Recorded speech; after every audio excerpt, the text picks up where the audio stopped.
In this week's Parashat Terumah, Moshe receives directions to create something which is called a Mishkan. Materials are collected, instructions are given.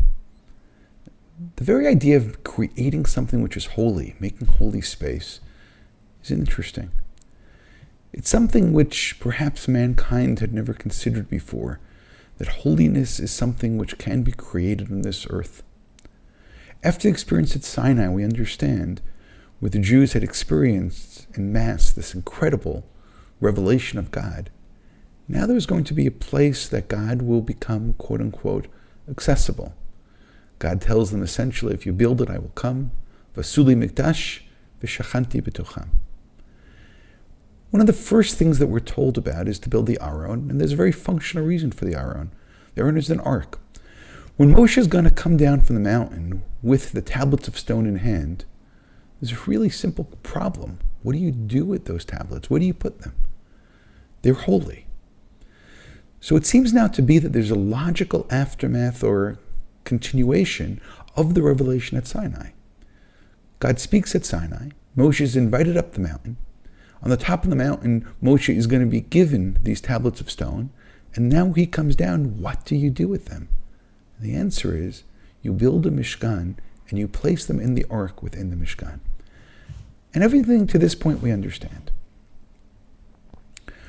We're then told that on top of this ark, they're to build something, two of them, which are called Keruvim. In English would be cherubs. Made of gold of one piece, these two angelic, childlike images will be staring at one another on top of this ark. Now, the very idea of creating something of human form, it seems to be counter to ideas that we heard immediately after the Ten Commandments. We're not to make graven images. That's one of the Ten Commandments. We're not to make images which somehow, in some way, represent something which is holy or the divine. But nonetheless, Keruvim seem to be the exception. This is not the first time that the Keruvim or cherubs are to be found in the Torah. The first time we'll find them is right after Adam and Eve are exiled, chased away from the Garden of Eden. And there two cherubs are put to guard the path to the Garden of Eden. And it would seem to be that there's a connection between these two Keruvim, the Keruvim and the Garden of Eden and the Keruvim now, to be built for the Mishkan and later for the Beit HaMikdash. The cherubs or the Keruvim, the way that they're described in the various sources, are male and female, naked and angelic. We can understand how it would be very easy to misunderstand what they represent. The Talmud tells us in a passage that when the temple was destroyed, the pagans entered into the Holy of Holies and they saw the Keruvim, they were shocked.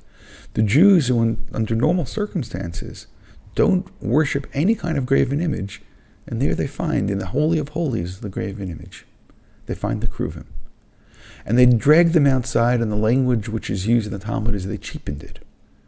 It's a verse from Eicha. All the things which are holy became cheapened. Hiziluha. In a sense, we need to understand this. Because it seems to be that the Keruvim could easily have been misunderstood.